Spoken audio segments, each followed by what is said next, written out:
À l'occasion du colloque des leaders pédagogiques 2022, nous avons demandé à quelques personnes participantes de prendre un moment pour partager avec nous, autour d'une table et de micros, leurs expériences autour d'enjeux relatifs au leadership dans leur milieu. Mon nom est Maxime Pelcha et bienvenue dans Leadership partagé, une série d'entrevues balado présentées par le Récit de l'enseignement privé en collaboration avec le Cadre 21.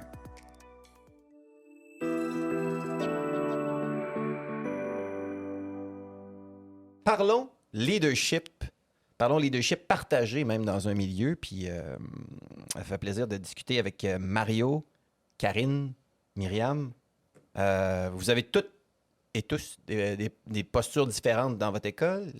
Mario, tu étais à la direction. Exact. Karine, tu es enseignante, puis tu as des responsabilités comme un peu d'enseignante ressources, si j'ai bien compris. Oui, puis responsable du département de français. OK, parfait. Et puis Myriam, toi, tu es conseillère pédagogique. Oui, nouvellement en poste. Ouais. Fait que je trouve que c'est comme un moment de discussion qui reflète bien, dans le fond, l'esprit du leadership partagé, parce qu'on dit souvent que le leadership, ça ne s'incarne pas nécessairement par une seule personne et ça ne s'incarne pas nécessairement seulement par la position d'autorité qui vient avec le titre ou avec le poste. Puis j'ai envie de me tourner justement vers Mario. Mario, toi, maintenant que tu es passé même d'une posture de plus conseiller pédagogique qu'à une posture de direction, pour toi, le leadership dans un milieu, si on parle de leadership partagé, c'est quoi la posture de la direction par rapport à ça? Bien, c'est la recherche de la collaboration, en fait. OK. Constamment, je pense qu'on va chercher la collaboration du plus grand nombre, les réunir autour de même table, un même objectif, de déterminer cet objectif-là ensemble, avancer ensemble, se réfléchir ensemble, faire les allers-retours, faire des constats parfois d'échecs, puis de rebondir aussi ensemble. Donc, c'est vraiment dans cet esprit de collaboration-là qu'on essaie de travailler le plus possible là, au collège, là, effectivement.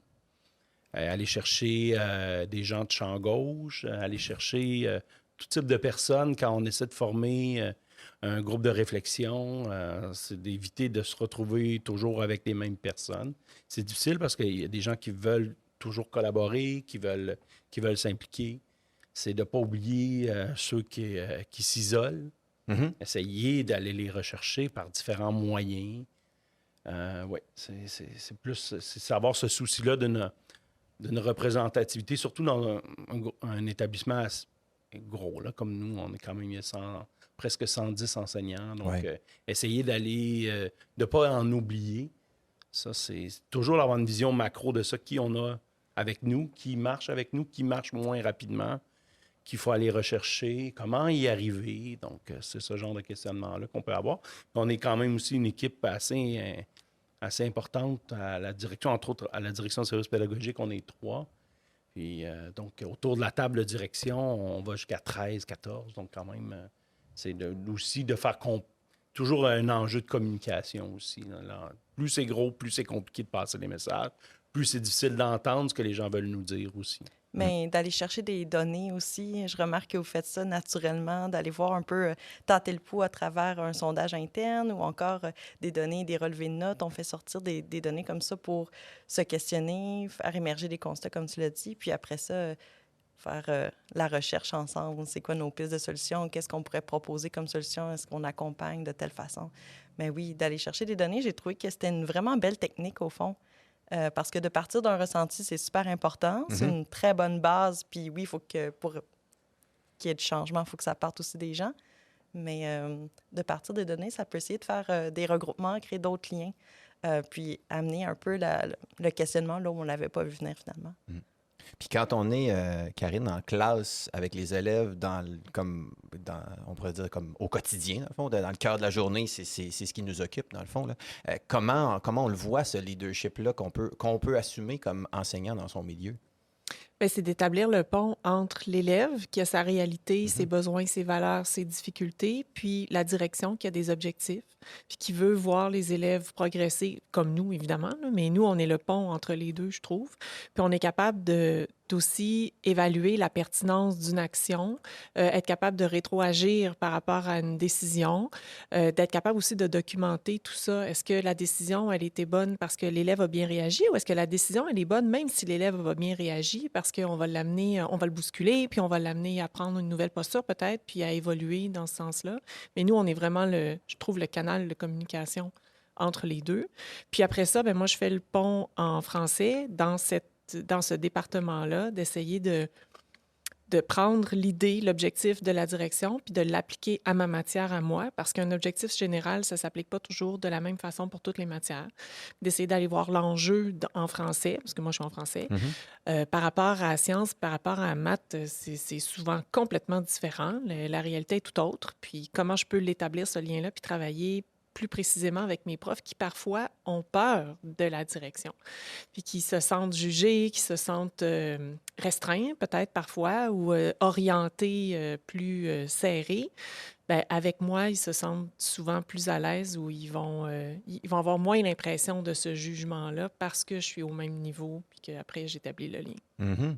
Puis, Myriam, tu sais, par rapport à ça, parce que je trouve ça vraiment intéressant, là, cet élément du lien entre l'enseignant et la direction, comment on se positionne dans cet écosystème-là comme conseillère pédagogique là, dans une école pour... dans cette dynamique-là? C'est super intéressant. Il y a différents mandats, évidemment, qui me sont donnés, mais souvent, comment ça m'a été présenté, c'est l'accompagnement qui est la priorité. Donc, ça part d'un volontariat, les gens qui ont un projet en tête, une idée, qui ont pas fini d'élaborer, viennent me voir, puis on essaie de construire ensemble. Donc, la collaboration, on l'a mentionné déjà, mais c'est super précieux. Puis, après, c'est de voir quel chapeau je peux mettre. Est-ce que j'ai une expertise réelle ou concrète avec un outil technique, par exemple, qui peut aider? Ou sinon, je peux pointer aussi vers d'autres enseignants qui ont des pratiques qui fonctionnent déjà, qui sont capables de lier ça à la réalité de cette école, du nombre de groupes, du nombre d'élèves, tout ça. Puis après, de mettre des réseaux, de partager les bonnes pratiques. C'est d'essayer tu disais faire le pont, mais je trouve que moi aussi, j'ai à faire le pont, mais aussi d'évaluer au fond la personne qui est devant moi, qu'est-ce qu'elle a besoin. Tantôt, on parlait, tu sais, la réticence au changement, des fois, c'est le cerveau, mais aussi, c'est le cœur. Puis, tu sais, des fois, de dire, c'est normal, de rassurer, au fond. Fait que des fois, j'ai aussi cette posture-là d'écoute, puis d'accompagnement en disant, bien, ça serait quoi notre première étape? Qu'est-ce qu'on est prêt à entreprendre maintenant? Qu'est-ce qui est réaliste? Puis comment on peut le faire ensemble? Qui peut nous aider là-dedans? Quelles ressources on mobilise? Ah, ben c'est. Puis j'aime bien justement le parallèle que tu fais, Myriam, au sujet de ce pont-là. Donc, Karine qui parlait de. Comme enseignant, on a quasiment une mission première de faire le pont avec les élèves, puis de s'attarder à leurs besoins, de voir si on répond, dans le fond, à leurs besoins. De ton côté, dans ta posture de conseillère pédagogique, de faire le pont entre les enseignants, les bonnes pratiques, dans le fond, qui se font. Puis là, si je me retourne vers Mario dans une posture de direction, bien là, c'est de faire le pont entre tout le monde, dans le fond, là, puis que justement, tout le monde se place dans cet écosystème collaboratif-là. Puis puisse avoir une certaine forme de bien-être jusqu'à un certain point. Oui, tout à fait. Puis d'assurer une synergie, d'unir les gens ensemble. Des fois, ils ne sont pas au courant que quelqu'un d'autre vit la même réalité que lui ou le même questionnement. C'est d'essayer de regrouper les gens puis d'essayer de briser les silos qui sont naturels.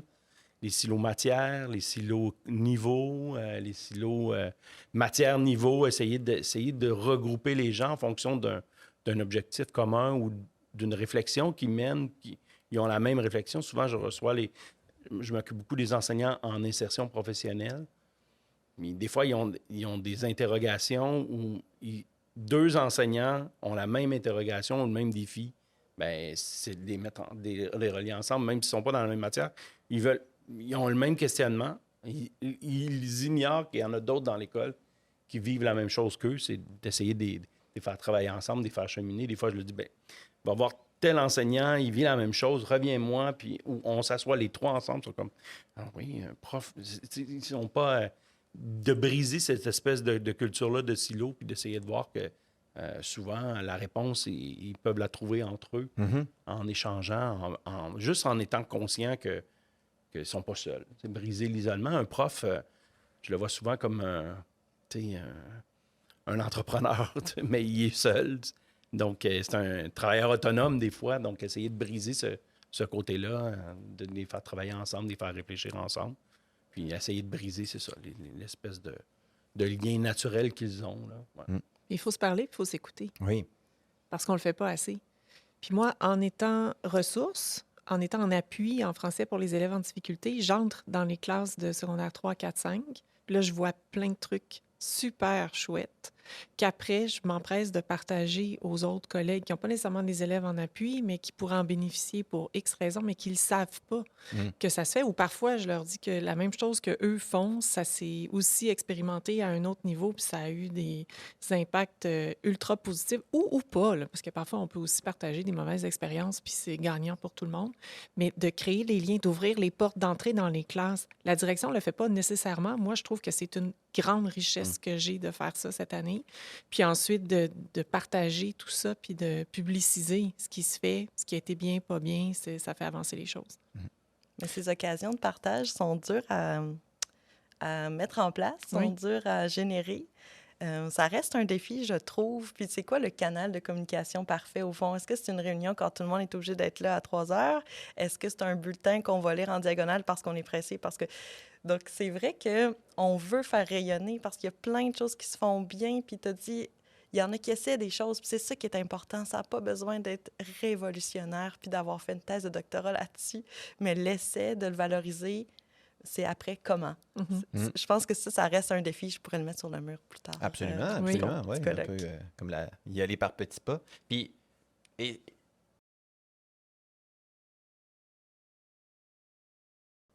justement, là, parce que tu parles de mettre en œuvre les conditions gagnantes là, pour ce partage, pour tisser les liens. Est-ce qu'il y a quelque chose que vous avez expérimenté dans votre milieu? Parce que on est en mode bêta perpétuel, puis on essaie de s'améliorer, mais est-ce qu'il y a quelque chose que vous avez mis en place dans votre milieu qui favorise, dans le fond, tout ce qui a été souligné dans notre discussion jusqu'à maintenant, là, par rapport à faire ces ponts-là, à tisser les liens, à briser les silos, même briser l'isolement, là, qui est un élément qui est fort intéressant aussi. Est-ce qu'il y a quelque chose qui est dans votre milieu de dire comme ça, on l'a essayé, ça fonctionne, puis on capitalise, dans le fond, là-dessus? Là?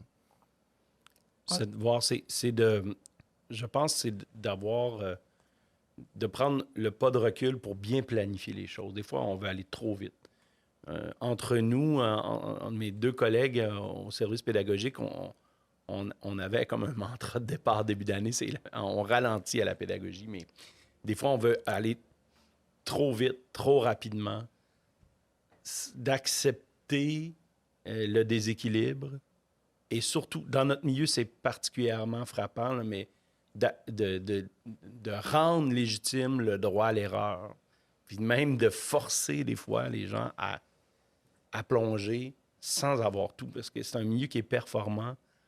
Le droit à l'erreur, ils ne se l'accordent pas. Après ça, je me dis comment ils vont l'accorder aux élèves s'ils ne se l'accordent pas à eux, les enseignants. Donc, des déstabiliser volontairement, on le fait de plus en plus, puis de rendre ça, de les forcer à plonger en n'ayant pas toutes les réponses, mais en étant là pour eux. On assure un filet de sécurité beaucoup autour d'eux. Mais dire, OK, go, tu peux pas prendre 4 ans, vas-y, puis on va apprendre énormément de ça. Puis après ça, je trouve qu'il y a plusieurs enseignants qui l'ont fait. Puis ça les décoince comme ça. Ça rend ça plus organique. Donc ça, pour moi, c'est important. Mm-hmm. Puis, pensez-vous à justement des success stories là, par rapport à ça? On a commencé à documenter des bons coups pédagogiques.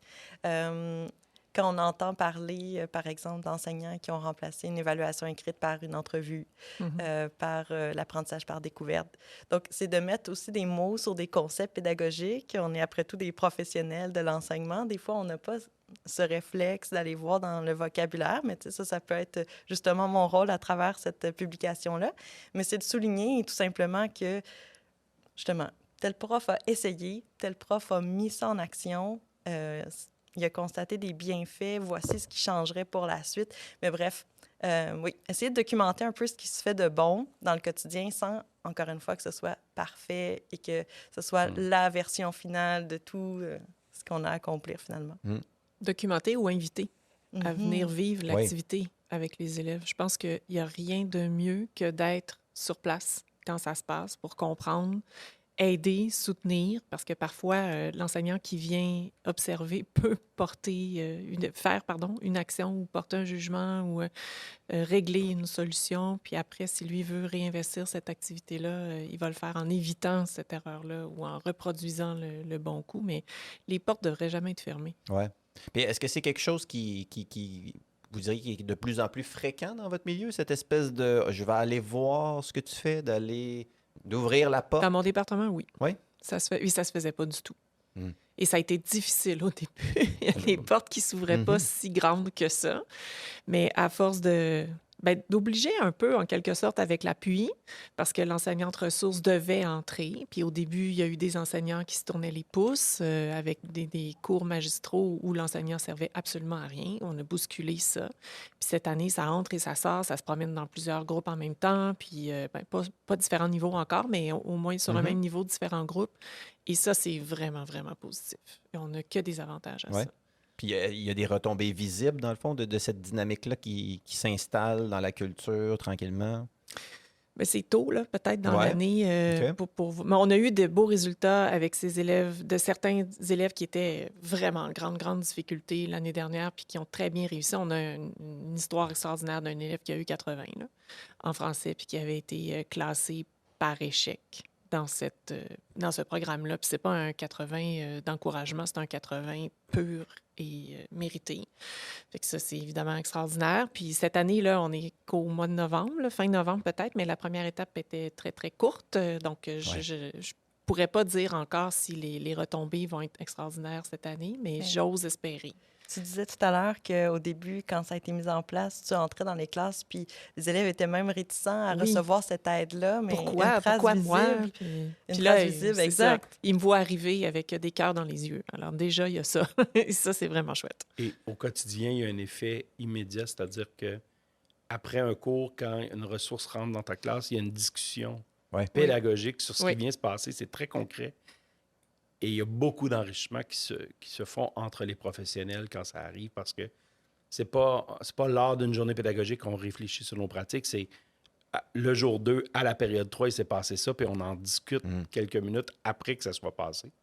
Puis déjà là, il y a de l'échange, puis il y a des échanges, puis de l'enrichissement qui a lieu. Et de la différenciation. Exactement. Parce que d'un groupe à l'autre, si on le fait 2 fois, 2 périodes consécutives, la deuxième période, ça peut aller beaucoup mieux ou beaucoup moins bien que la période précédente. Puis là, ça, on va pas le faire, ou on va pas se rendre là, ou on va travailler différemment, puis on peut se réajuster en cours de route. Ça, c'est vraiment génial. Cet élément de leadership-là invite à la conversation Exactement. pédagogique et nous amène jusqu'à quasiment la réflexion métacognitive sur ce qu'on vient de faire. Puis très, très, très intéressant. Hey, je vous remercie infiniment d'avoir accepté l'invitation de discuter de leadership partagé. Puis je pense que la dynamique qu'on vient de vivre dans la discussion reflète très bien justement ce partage-là.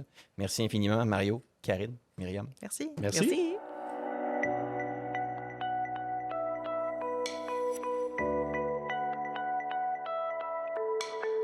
Leadership partagé est une série balado présentée par le Récit de l'enseignement privé, collaboration avec le Cadre 21.